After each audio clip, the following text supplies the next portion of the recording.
Келесі баяндаманың реті өрлеу біліктілікті арттыру ұлттық орталығы акционерлік қоғамының филиалы Алматы қаласы бойынша кәсіби даму институтының кафедрасының оқытушысы, тренер, гуманитарлық ғылымдардың магистрі Есентаева Айжан Ыдырысовна мемлекеттік тілді сапалы оқытудың әдістері тақырыбындағы баяндамасы.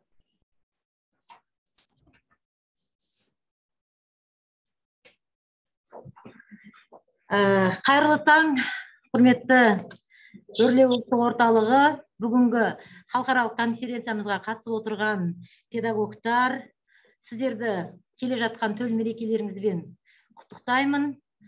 Ендеше менің сөзімнің бастауыма рұқсат беріңіздер. Жалпы сөз басымды мен өзіміздің Қазақстанның картасын көрсету арқылы бастағым келеді. Өйткені бұл Қазақстан деген ұлы жердің мемлекеттік тілі Қазақстан Республикасының, ол қазақ тілі болып саналады. Қазақ тілі жалпы әлемдегі тілдердің ең бай, келбетті тілдерінің бірі. Дүние жүзінде тіл байлығы бойынша біздің қазақ тілі мемлекеттік тіліміз 10-шы қатарға енгенін білесіздер. Сонымен қатар қазақ тілі, құрметті әріптестер, қазақ халқының ана тілі болып табылады. Біздің қазақстандық мектептерде жалпы мына тілді оқытуда екі ұғым бар. Оқыту тілі деген ұғым бар. Екінші мақсатты тіл деген ұғым бар. Біз мақсатты тіл ретінде қазақ тілін мемлекеттік тілді. Екінші ресми тіліміз орыс тілін. Үшінші тіл біз орыс тіл, яғни ағылшын, француз, неміс тілдерін үйретеміз. Сонымен қатар біздің мына оқыту тілі ретінде ұлттық мектептеріміз жұмыс жасайды. Ол, яғни біздің Қазақстан аймағында ұйғыр, өзбек, тәжік мектептерін айта аламыз. Ендеше біздің бұл мемлекеттік тіл, қазақ тіліміз мақсатты тілдердің қатарында өзінің ана тілін оқитын мектептер үшін өзінің ана тілі ретінде үйретіледі. Екінші, оқуды орыс тілінде алатын, немесе ұйғыр тілінде алатын, тәжік тілінде алатын әріптестер, қазақ тілінде, өзбек тілінде алатын ұлттар үшін біздің мемлекеттік тіліміз екінші тіл ретінде оқытылады. Ендеше мен осы екінші тілді үйрету жөнінде айтқым келеді. Бұл тілді оқытып үйрету басқа пәндерден айырмашылығы неде деген сұрақ туындайды. Екінші тілдерді оқытып үйрету қандай үдеріске қосылған деген сұрақ туындайды. Және біздің мына қазіргі оқытып жатқан стандартымызда қазақ тілі мен әдебиет пәнін оқыту қалай тұжырымдалған деген сұрақ туындайды. Ендеше мен осы сұрақтарға қысқаша баяндап өтем, себебі менің баяндамамның тақырыбы, құрметті қатысушылар, мемлекеттік тілді меңгертудің тиімді әдістері деп аталады. Ендеше біздің тіліміз екінші тіл ретінде коммуникативтік ұстанымға сүйене оқытылады. Қалай үдеріске қосылған деген сұраққа жауап берейін. Екінші, біздің бұл мемлекеттік тіл халықаралық, қазір әріптестеріміз, басқа аймақтардан қосылып жатқан әріптестеріміз айтып өткендей, тілді деңгейлеп меңгерту еуропалық стандартқа сүйену арқылы оқытылады. Үшінші, мына интеграция дейміз, пәнаралық байланыс пен пәнішілік байланысты ұстана отырып оқытылады. Сонымен қатар басты нысана оқушыларымызды тапсырмаға негізделген тәсілді қолдана отырып, оқушыны оқуға белсенді процеске қатыстыру арқылы жүзеге асырамыз. Біздің пән, мемлекеттік тілді үйретуде ақпаратты, яғни мәтінді тану арқылы үйретіледі, және мәтін түзуді, яғни қарым-қатынас дағдыларын ақжұлдыз дамыту арқылы үйретілетіне назар аударыңыздар. Міне, бұл ұстаным, мына тілді, мемлекеттік тілді біздің Қазақстандағы орыс тілінде игеретін балаларымызды қалай бағалаймыз деген кезде, мына осы шкалаға сүйенеміз. Мына бастауыш сыныптан бастап 6-шы сыныпқа дейін біздің балаларымыз И1, И2 деңгейіндегі тілді меңгеруіне жағдай туындырамыз. Ал 7-ші, 8-ші, 9-шы сыныптарға барған кезде біз B2 деңгейіндегі тіл деңгейіне көтереміз. Және 9, 10, 11-ші сыныптарда біз B2 және Сибір деңгейіне мемлекеттік тілді меңгертулеріне жағдай жасаймыз, құрметті әріптестер. Ол үшін біз тілді үйрету мынандай принциптер, мынандай орта маңызды рөл атқарады. Бұны тілді игерту бұл жалпы халықаралық тұжырымдама деп түсінсеңіздер болады. Ең бірінші тілді үйрету бұл тілдік орта. Яғни біз өз ана тілдерін қолданбай, яғни аудармаға сүйенбей, табиғи деген әдіс бар, суреттер көрсету, фильмдер көрсету, сөздерді тануға бейнелерді жұмсау деген сияқты әдістер арқылы біз балаларымызға бастауыш сыныптарда 30% ана тілдерін кіріктіруіне рұқсат береміз, 1-2 сыныпта. Ал 3-4 сыныптан бастап біз ол балалардың өзінің ана тілдерін пайдаланбай, тек қазақ тілдік орта қалыптастыру арқылы үйретеміз.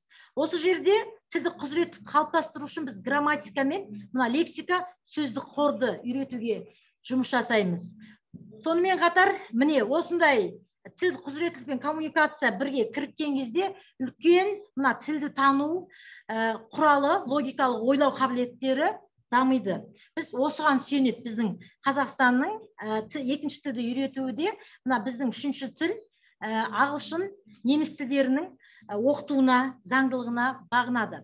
Жалпы біздің мемлекеттік тілде оқушылар нені үйренеді деген кезде ақпаратты түсінуді, сол ақпараттар арқылы сөйлеуді үйретеміз. Назарларыңызға біздің Қазақстандағы мемлекеттік тілді оқитын оқушыларымыз қандай білім қалыптастыратын мазмұнымыз көрсетілген. Яғни бұл коммуникативтік тәсіл өзі дәстүрлі тәсіл екенін сіздер, құрметті әріптестер, бүгін тілді оқытуды жасап жүрген ғалым, ұстаздар, әдіскерлер түсінесіздер. Бұл 80-ші жылғы ұстаным. Біз бұны қайтадан жаңғырта отырып, біз оқушыларымызға тілді үйреткен кезде, яғни тіл үйретудің тағы бір әдісі бар. Мына тіл үйренушілер қауымдастығы деген тәсілді қолданамыз. Ендеше, құрметті әріптестер, жалпы біздің балаларымызға осы коммуникатив тәсіл арқылы біз тыңдалымды, сөйлеу мәдениетін қалыптастыруда айтылымды, және оқылымды, және мәтін тудыруда жазылымды қолданамыз. Жалпы біз қалай оқытамыз, қандай ресурстармен оқытамыз деген кезде мен нақты практикадан көрсетейін деп шештім сіздерге, құрметті әріптестер. Бұл практика 4-ші сыныпта біздің осы 1-ші тоқсанда басталған, мынандай үлкен мән-мәтін тақырыбымыз бар, лексикалық тақырып деп атаймыз. Мен отан Қазақстан деген тақырып. Осы жерде мен Әлидің үйі деген сабақты көрсеткім келіп отыр. Бұл сабақта біз мән-мәтін менің отаным Қазақстан. Ендеше бұл отан Қазақстанның әр бала өзінің бір үйі бар дегенді түсіну керек. Отан деген кезде ол өзінің мына үйінен басталатын түсіну керек. Сондықтан біз ең алдымен осы тақырыпты жарияламас бұрын балаларға мына суреттерді көрсетеміз. Яғни бұл өзінің ана тілінде, яғни біз ана тіліндегі сөзді тура қолданбаймыз. Бұл ана тіліндегі орыс тілді мектептің балалары дом, квартира деген ұғымын өзі таниды, көрдіңіз ба? Ішінен, сыртынан шығармаймыз, өйткені 4-ші сынып балалар бұл сөзді, өйткені бұл күнделікті тұрмыстағы сөздер, күнделікті жиі еститін сөздер, сондықтан біз бұл сөзді бала таба алады дейміз. Ендеше біздің мақсат не? Бүгін Әлидің үйі деп аталады. Ендеше біздің мына балалар үйлеріңнің жанында, айналасында не бар деген сұрақта қиналады. Өйткені сөздік қорында бізде бұл сөз үйретілмейді. Ендеше біздің бүгінгі сабағымызда балаларымыз осы сөзді үйрене отырып, өздерінің үйлерінің жанында, артында, қасында қандай ғимараттар орналасқанын бүгінгі сабақта түсінеді. Оны қалай түсінеді? Оқылым мәтін арқылы түсінеді. Яғни мәтінді түсініп оқып, белгі қойып, жаңа сөздің қасындағы сөздермен танысады. Және соның танысқанын мына жазылым арқылы, жазбаша жазу арқылы толықтырады. Ендеше бұны біз қалай үйретеміз деген кезде, бізде қандай ресурстармен оқиды Қазақстанның мемлекеттік тілді үйрену деген кезде, бізде ең бірінші ресурс стандартқа сүйеніп жасалған оқулық және сөздік. Содан түрлі қазіргі біздің тіл үйретуге арналған танымдық құралдар, деректер беретін біз сайттарды қолданамыз. Ендеше мен қазіргі жаттығуымда байқап тұрсыздар, бірінші сабағын бастаған кезде мен түрлі ақпараттан суреттер пайдаландым, табиғи әдіс. Ал енді келесі әріптестер, менің қолданып отқан ақпаратым оқулықта. Мен алдында, артында, жанында, қарсы, жер үйде. Жаңа сөзді оқыту үшін, жаңа сөзбен таныстыру үшін мен оқулықтағы ақпаратты қолдана аламын. Өйткені біздің оқулығымызда осындай икемді үйретуге болатын анықтама бар, ақпарат бар.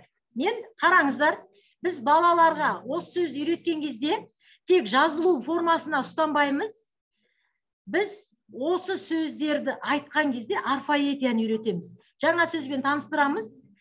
Оны ауызша айтқан кезде біз дұрыс сөйлеуді үйретеміз.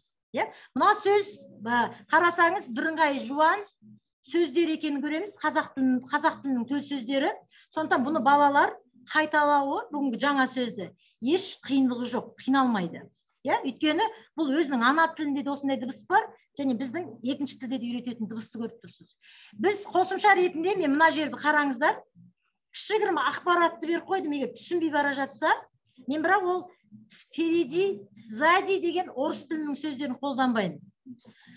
Өйткені бала мына көз шалым арқылы егер түсінбей жатса, алдында, артында, жанында деген сөзді өзінің ана тіліндегі мен ақпаратты бұлай беруімізге болады. Немесе балалардың алдына тарап беруге болады. Оны балалардың дыбыстаудың қажеті жоқ. Ең бастысы біздің қазақ тіліндегі осы үйінің жанында тұрған дәріхананы, үйінің жанында тұрған мектепті, үйінің артында тұрған үлкен қонақ үйдің тұрғанын айта алу керек. Міне осыға мынау икемді жаңа сөзді де үйрену арқылы қатысады. Енді жаңа сөзді үйінің жанында, алдында айтуды үйрету үшін әрине біздің бастауыш сыныпта грамматикалық норма, тәуелдік жалғау мен жіктік жалғауды үйретуіміз керек. Міне, қараңыз, біз жаңа айттым ғой, бірінші коммуникация дедім. Мен ол үшін сұрақ қойдым, сөз таныстырдым оқылымды. Енді мен грамматикалық сөздік қорды, сол үйреткен сөзді ары қарай сөйлеу тіліне айландырып апаруым үшін мен грамматикалық білімді міндетті түрде үйрету екінші тілдің тіл үйренушіге ұстанатын бір ұстаным. Ол мына ана тілінде оқитын балаларда бұл жатықты өздерінің дағдылары болып табылады. Ал енді біз осы сөздері арқылы міне балаларды жаттықтырамыз. Өздерінен сұрап аламыз негізі. Кітаптан емес. Мына сөздерге бірнеше басқа сөздер қосылып қалуы мүмкін. Оқушылардан сұраймыз. Сенің үйіңнің алдында не бар? Артында не бар? Жанында не бар деп жаңа сөздермен. Ол кезде қосылуы мүмкін. Міне, сол арқылы әр баланы жұпқа тұрғызып, бір-біріне осы сөзді қайталауды үйретеміз. Міне, сонда біздің балаларымыз тек жекеленген тіл үйренуші болып табылмайды. Тіл үйренушілер қауымдастығында бірлескен қазіргі коммуникативтік тәсілдеменің іс-қимылдарын жасау арқылы сөздерді жаттап, яғни жаттап емес, түсініп, тәуелдік жалғау арқылы өзінің үйінің артында еткен Әлидің үйі. Бірінші Әлидің үйімен танысу үшін өзінің үйіні айтқан бұл тиімді көрдіңіз бе? Біз жаңа өмірмен байланыстырған функционалды болу керек. Ертең бұл үйреткен тіл біздің сырт ортаға шыққан кезде қолдануына жағдай жасауымыз керек. Одан кейін біз мінекей оқылымның жаттығу негізгі бағаланатын жаттығуымызды береміз, яғни критериалды бағалау жүйесімен негізгі жаттығуды міне енді үйретеміз, енді баланың білімін бағалаймыз. Қарасаңыздар, біздің тәжірибемізде критериалды бағалаудың құралдарын көріп тұрсыздар, бағалау критерийге сәйкес жасалған оқу тапсырмасын, жаңа коммуникативтік тәсілдемеге негізделген, және дескрипторды көріп отырсыздар. Осымен Әлидің оқулық, тағы да менің қолданған ресурсымыз өте икемді. Осы бүгінгі Әлидің үйініңдегі мәтін бүгінгі біздің стандарттағы грамматикалық, лексикалық минимумға сәйкес үйретуі тиіс.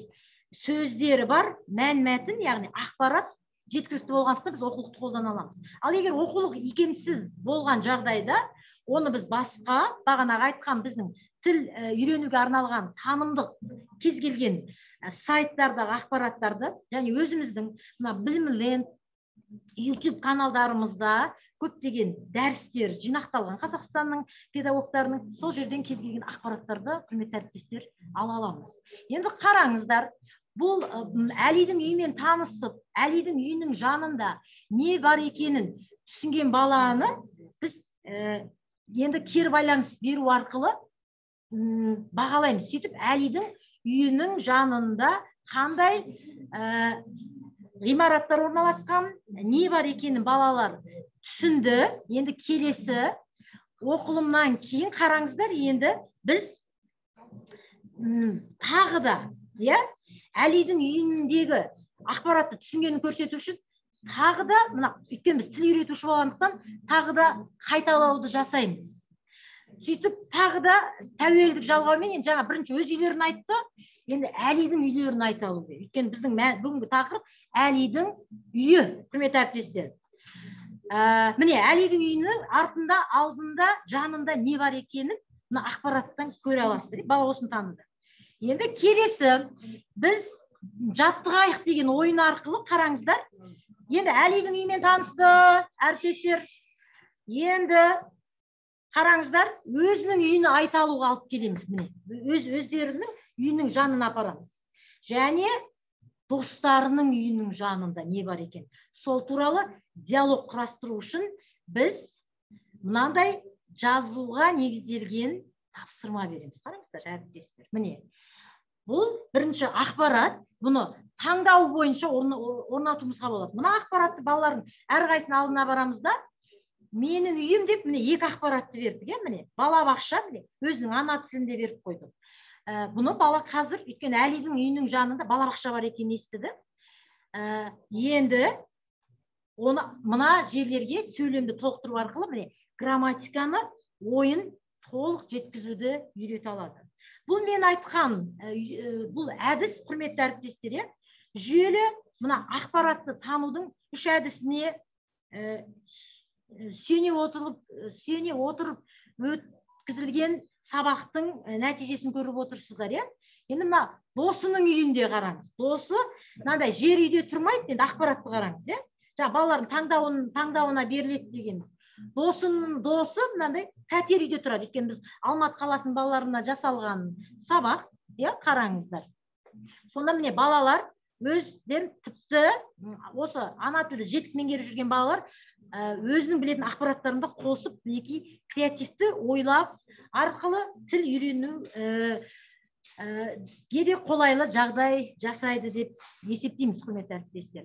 Сонда бұл жерде менің айтқым келгені, біздің негізі қалай оқытылады, Қазақстанда мемлекет қалай үйретіледі деген кезде коммуникативтік тәсілге, екінші грамматикамен, яғни сөздік қор, лексиканы қамту арқылы үлкен мына тілді тануға, тілді терең түсінуге, біздің мемлекеттік тіл екенімізді, қазақ тілінің, сол қазақ елінің тіл екенін түсіну арқылы, қазақша ақпараттар тану арқылы, және бізде айтып кетейік, бұл қазақ тілді үйреткеннен кейін, мысалы біз ағылшын тілді үйренген кезде де, жаңа әріптестеріміз айтып жатыр ғой, біз британ халқының мәдениетімен танысамыз. Сол кезде ғана біз тілді жетіп, дұрыс сөйлеуді қалыптастырамыз. Мысалы, орыс тілін үйрену үшін де біз Пушкинсіз орыс тілін қабылдай алмаймыз. Сол сияқты, құрметті әріптестер, біз тілді де оқытқан кезде барлық Қазақстанның тарихынан хабардар беретін мәтіндерді, яғни лексикалық тақырыптарды, Қазақстанның мұражайлары деген сияқты тақырыптар арқылы, міне, балаға біз қазақтың ұлттық салтын, осындай дәстүрлерін мемлекеттік деңгейде де жеткізіп, осылай Қазақстан екінші тілді негізгі мақсатты тіл ретінде осылай оқытады. Сұрақтарыңыз болса, комментарийге жазасыздар деп ойлаймын. Зейін қойып тыңдағандарыңызға үлкен рахмет. Рахмет. Рахмет, Айжан Ыдырысқызы, тәжірибеге негізделген баяндамаңыз үшін, мазмұнды баяндамаңыз үшін рахмет. дорогие коллеги.